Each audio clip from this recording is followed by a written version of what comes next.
Olá, muito boa tarde, como vocês estão? Preparados para essa quarta? Aqui no Boletim Legislativo tudo certo para a gente te apresentar as principais notícias aqui da Câmara e também da nossa cidade. E fica com a gente porque hoje tem a terceira reportagem especial da série sobre o meio ambiente com as leis municipais aprovadas aqui na Câmara sobre o tema da sustentabilidade. Mas antes eu te convido para acompanhar como foi a última sessão que contou com a apreciação de documentos e o debate de assuntos de interesse público durante os trabalhos em plenário. Confira! Na 34ª sessão do ano, os vereadores apreciaram e fizeram a leitura de diversos documentos, a maior parte formada por indicações e requerimentos pautados no interesse público. Eram solicitações para limpezas de rua, reparos em calçadas, podas de árvores, troca de lâmpadas, tapa-buraco, além de rondas policiais em diversos bairros. Alguns requerimentos também pediam agilidade no atendimento à saúde para a população. Já no Pinga Fogo, os principais temas discutidos pelos vereadores foram fiscalização, saúde, mobilidade, esporte e educação. O primeiro orador, o vereador Juvenil Silvério, apresentou uma nota de repúdio a um ato de vandalismo em uma capela da cidade de Igaratá. Juvenil considerou a situação como um afronte e pediu mais respeito à religião e à espiritualidade do próximo. O parlamentar também citou ações sociais do município junto à comunidade, fruto de um projeto da prefeitura. No tema da fiscalização, o vereador Roberto Chagas apresentou um vídeo em que acompanhava o andamento de uma obra de manutenção pública na Zona Norte.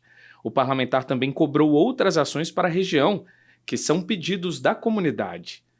Roberto Chagas ainda mencionou sobre uma visita partidária à Assembleia do Estado.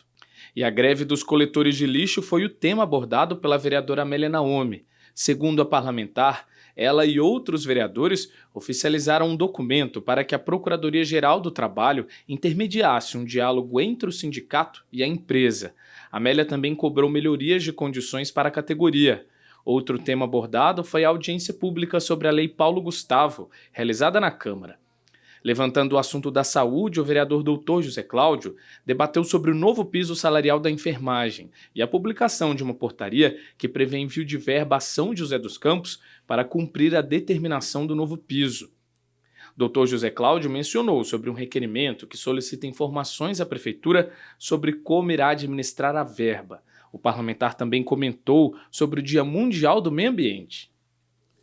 Ainda sobre o novo piso da enfermagem, o vereador Fernando Petit também cobrou que o piso fosse efetivado em São José e mencionou que está cobrando do poder público celeridade nesse processo. Ainda no foco da saúde, o parlamentar informou sobre um projeto da própria autoria aprovado na Câmara que prevê campanhas para incentivar o teste do pezinho. Já na área da inclusão, Petit falou sobre uma reunião na Câmara que vai tratar sobre as rodas de conversa no tratamento dos autistas. Outro orador, o vereador Renato Santiago, exibiu um vídeo no qual anunciou obras de mobilidade na Avenida Lineu de Moura para facilitar o acesso à Via Oeste. Segundo o parlamentar, a medida é uma cobrança da comunidade que vai diminuir o congestionamento e ajudar a organizar melhor o trânsito. Já o vereador Robertinho da Padaria falou sobre educação. O parlamentar destacou o nível de aprovação dos servidores e da comunidade para a rede de ensino municipal, que atingiu 90%.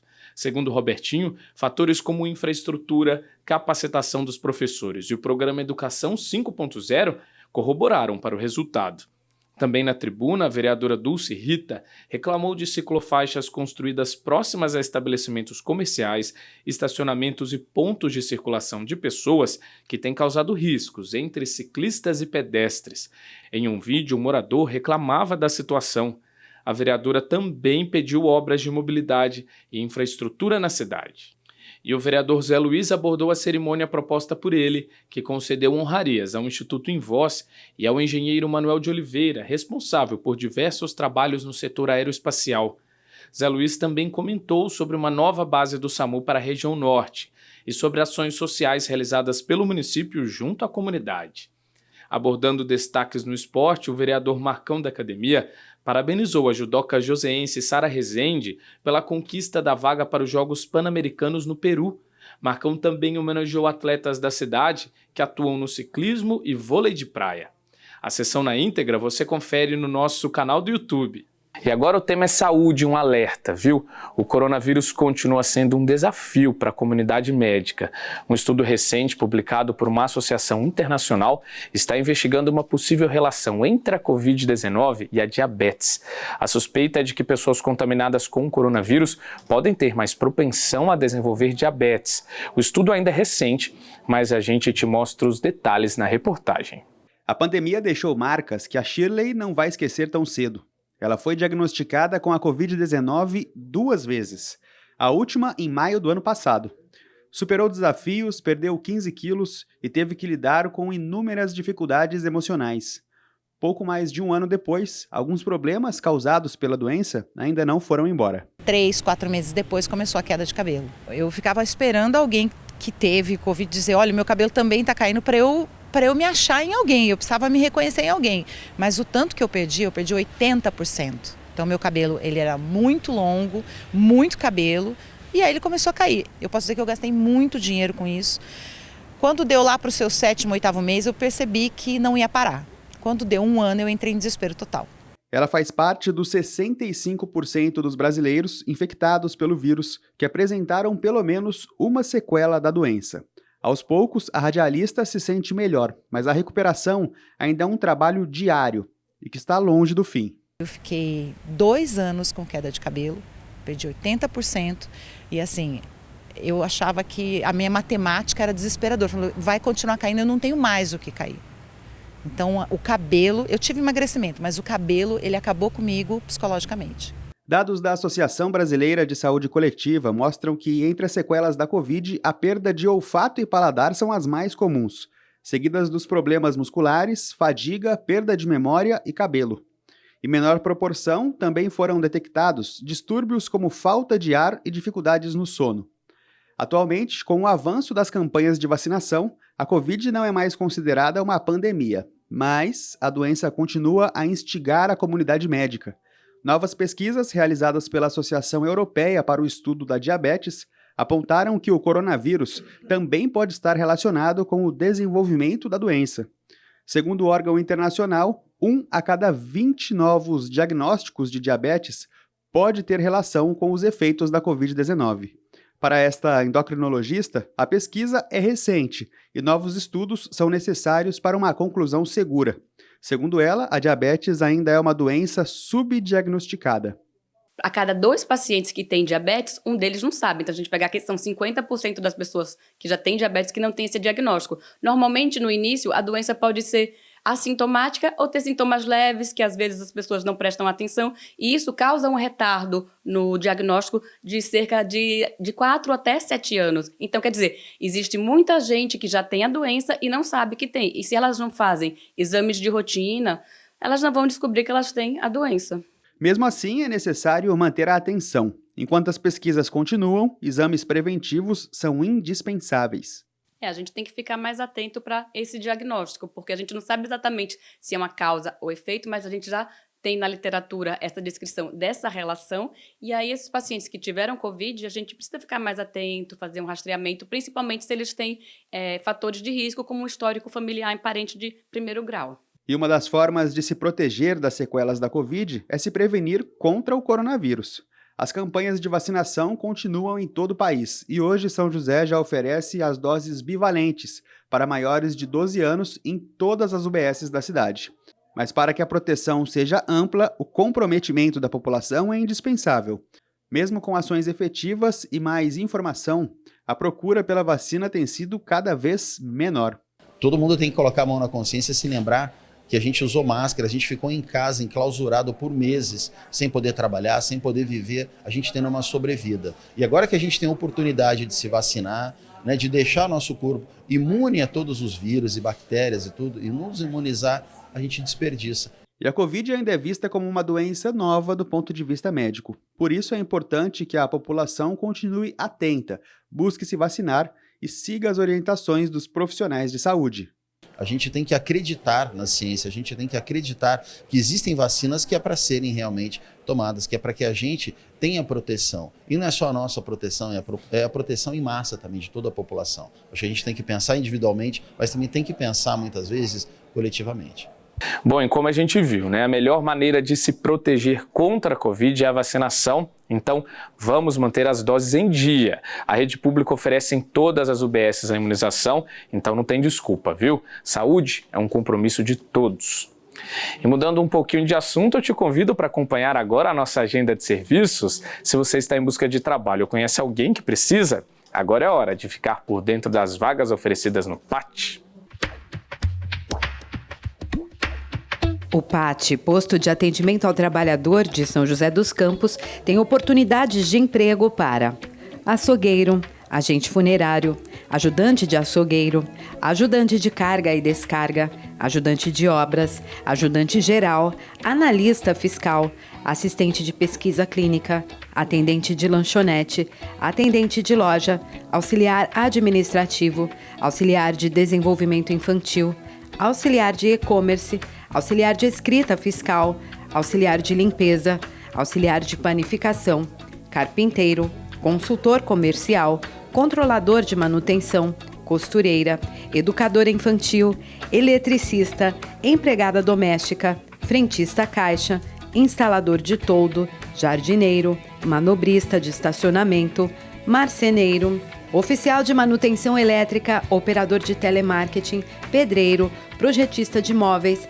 serralheiro, serralheiro montador, soldador e tosador de animais domésticos. Ainda há vagas para pessoa com deficiência nos cargos de ajudante geral, analista de suprimentos, auxiliar de cozinha, auxiliar de limpeza, coordenador de planejamento, operador de loja, operador de telemarketing e técnico de planejamento. Para se candidatar é fácil, é só comparecer ao PAT, levando RG, CPF, carteira de trabalho e o cartão cidadão. O PAT fica na Praça Afonso Pena, número 175, no centro. E ainda no tema da oportunidade, a gente fala de uma notícia bem legal para os alunos da rede pública. A Fundasa está oferecendo mais de 1.000 vagas para quem deseja se matricular na fundação. E tem vaga em todas as unidades, viu? Olá, boa tarde para você que nos acompanha na programação aqui da TV Câmara. Olha, e uma boa notícia para você estudante que está nos acompanhando. A Fundação Hélio Augusto de Souza, aqui de São José dos Campos, está com mais de 1.000 vagas abertas nas suas 13 unidades aqui da cidade. E sobre esse assunto, nós vamos conversar com o presidente da Fundasa, o Jorge Zenhas, que vai contar para nós quais os critérios que os interessados devem fazer para se inscrever. Boa tarde, Jorge. Boa tarde, então, são aí 1.000 vagas que nós estamos oferecendo para toda a cidade, isso é um recorde histórico, são de 6 a 16 anos, lembrando que a gente oferece todos os nossos serviços em contraturno escolar.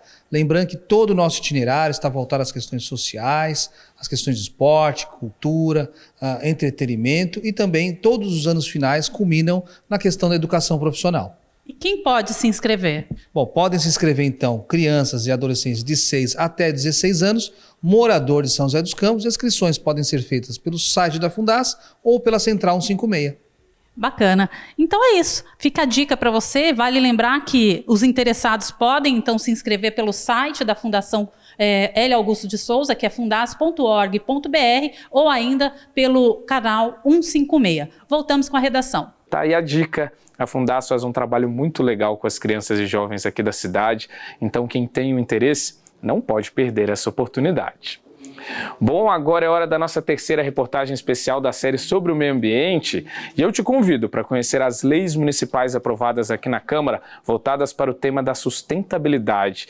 Tem muita proposta interessante para colocar São José dos Campos como destaque nas políticas de proteção ambiental. São José dos Campos. Com mais de 700 mil habitantes, a cidade mistura sua paisagem urbana de prédios com a preservação de áreas naturais, como o banhado, e a criação de leis ambientais é fundamental para estabelecer regras e possibilitar um desenvolvimento sustentável ao município, garantindo qualidade de vida à população. São José dos Campos, neste aspecto, a gente tem leis muito bem construídas. A importância é que a gente está pensando não nas gerações atuais, a gente está pensando nas gerações futuras, né?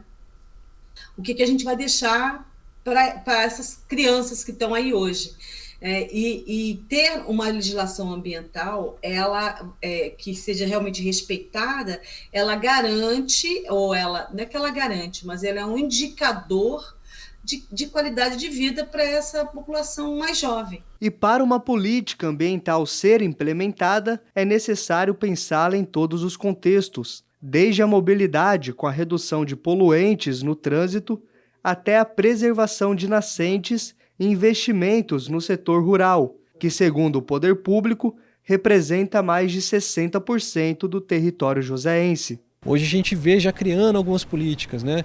Projetos de arborização, a gente já vê a questão da gente ter uma área de preservação permanente mais bem elaborada dentro dos projetos, né? A questão de integrar, por exemplo, um projeto de construção com a área de preservação, criar uma área de caminhada, uma área de parque. Então a gente está trazendo o ser humano junto do meio ambiente, né? Que acho que isso está dentro daquele pretexto nosso do desenvolvimento sustentável. A Câmara tem um papel importante para construir uma cidade sustentável. Por meio da fiscalização, os vereadores conseguem identificar as principais necessidades na área ambiental e, dessa forma, elaborar projetos que ajudam a melhorar a legislação. E o meio ambiente tem recebido a atenção dos parlamentares. Nos últimos anos, muitas leis aprovadas têm contribuído com a proteção dos nossos recursos naturais. Entre elas está a criação do Programa Ação Sustentável, que busca firmar parcerias com empresas para a construção de ciclovias e ciclofaixas na cidade. Outra lei autoriza o uso de câmeras de monitoramento para combater o descarte irregular de resíduos sólidos. E para ampliar o rigor da legislação, uma lei aprovada aumentou o valor da multa para quem realiza a prática de queimadas no município.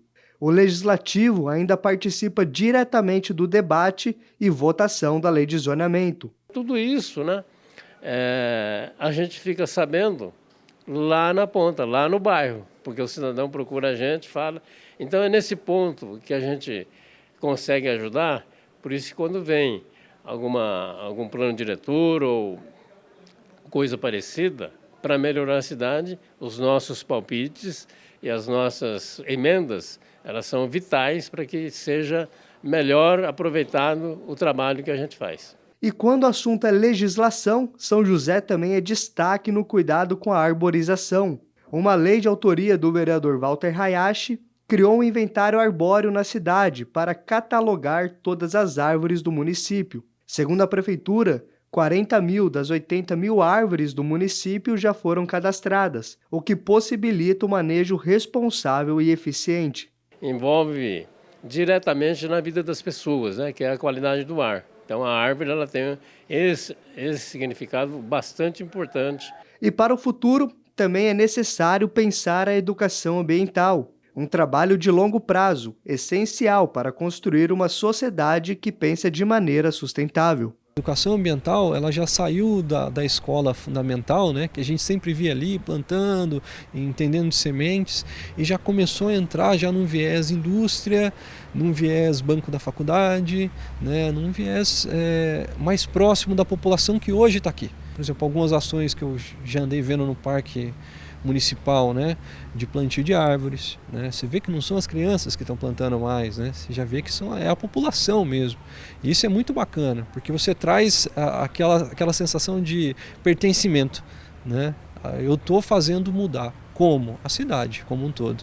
E amanhã tem a nossa última reportagem da série, hein? Vamos falar sobre as nascentes da nossa cidade e por que elas são tão importantes para a nossa fauna e flora. Eu aproveito agora para te chamar para acompanhar comigo a previsão do tempo. Será que vem mais frio para esse feriado? Tempo ensolarado nesta tarde de quarta-feira, poucas nuvens e também pouca chance de chuva. A máxima é de 24 graus e a mínima de 11. Na quinta-feira de feriado, amanhã começa com nevoeiro intenso, que dá lugar ao sol com o decorrer do dia. Pouca chance de chuva, com máxima de 25 graus e mínima de 12. E a gente fica por aqui com o boletim de hoje. Não esquece, hein? Acompanha a gente também no YouTube, claro, a página da TV Câmara no Instagram, nesses endereços que estão aqui na tela. Aproveita e deixa também um comentário e sugestão de reportagem. Amanhã a gente está de volta e já tem Hora do Esporte aqui na TV Câmara, então fica com a gente, até mais!